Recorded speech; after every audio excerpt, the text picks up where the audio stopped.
Okay, let's talk about all of the books that I hope to read in the month of September. Let's start off with the books that I'm already in the middle of. I have 3 of them. The first one I'm reading via audio, and it is Cobalt Red, How the Blood of the Congo Powers Our Lives. This is a nonfiction book where the author travels to the Congo to reveal the human rights violations that is going on with cobalt mining in the DRC. I'm about 20% in, and so far it's been a blend of testimonies of the Congolese people that he interviewed, along with history and chemistry related information regarding the manufacturing process. So I'll just say that it's very, very thorough. Another book that I'm in the middle of is The Old Woman with a Knife, and this is a cozy mystery thriller where we follow this 65-year-old assassin who wants to retire. However, she runs into an unexpected threat at the end of her career. That's all I will say. I'll definitely be finishing this one later on today. The last book that I'm currently in the middle of is Blackheart Man by Nalo Hopkinson.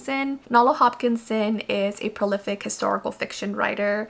This is her first foray into fantasy. Now this one is set on the magical island of Chinchin, and they are facing threats from an outside colonial power at the same time that children start to go missing on the island. I'm currently about 20% into the book and I'm really enjoying it, so I can't wait to see where it's gonna go. Now the next couple of books are advanced readers copies that I requested from Netgalley, so I definitely have to go ahead and get started and review them. The first one of those is The Night Guest by Hilder Knutsdottir, and from what I can gather, this is a thriller where we follow this woman whose health is increasingly getting worse. She is becoming fatigued and she's waking up with random bruises on her body. Her family, friends, and medical professionals seem to be disregarding her concerns, and then one day she falls asleep with her Apple Watch and realizes that she's been walking 40,000 steps every night, but she has no idea where she's going and she has no recollection of this. That just sounded really intriguing to me and I can't wait to see where the story goes. The next arc that I'm gonna pick up is We Need No Wings by Davila Cardinal. I requested this one in particular because I've read previous works by Davila Cardinal and really enjoyed them. So I had no idea what this book was about before I requested it. Now I've done some research and it looks like we're following a woman named Teresa whose life is uprooted when her partner dies and passes away, and she takes this year to grieve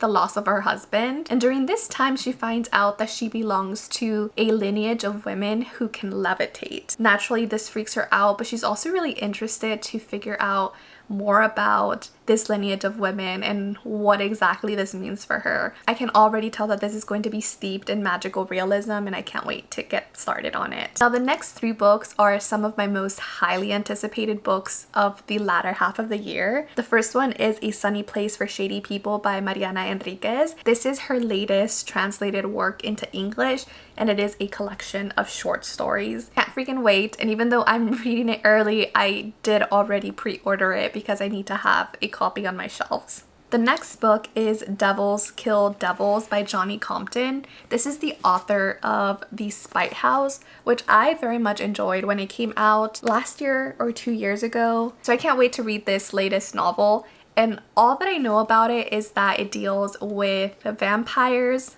devils, and angels, and as soon as I read that I immediately thought back to Supernatural and I said yes, I need to go ahead and read this book. I also heard that it has this very southern gothic feel that I think will be perfect to read in the fall. My last and final arc is Model Home by River Solomon. This is the author of The Deep and Sorrowland. I really enjoy River Solomon's works and this is their take on a haunted house story. I can't freaking wait. I'm shaking. This is probably my most anticipated book release for the rest of the year, if not for Absolution. It's one of the 2. I can't wait for these 2. As I mentioned, Absolution is coming out later this year, which is the 4th book in the Southern Reach trilogy. Guess it's not a trilogy anymore. I think it comes out in October, so I want to go ahead and make sure I reread the series before it comes out. So I do have the Southern Reach trilogy here. This is the bind up of it. I'm slowly gonna make my way through it in September and October. I'm hoping to at least get through Annihilation in September. I might also pick up the audiobooks because I've never listened to the audiobooks, so that's going to be an interesting and new reading experience for me, having read these books already. Now I know that this is already a big list, however there are a couple of book clubs that I try to participate every single month. And later this month, Ben and I are going to be going to South Korea. So I do have a lot of downtime at the airport and during the flight. And I want to have something to do, so I'll probably be reading. The first book club is called Good Day to Read Indigenous, and the September book club pick is The Truth According to Ember. This is a workplace romance, and this is the first and only traditionally published Indigenous romance, so I definitely want to go ahead and check it out. The next book club is called Coffee and Cuentos, and the September book club pick is Through the Night Like a Snake.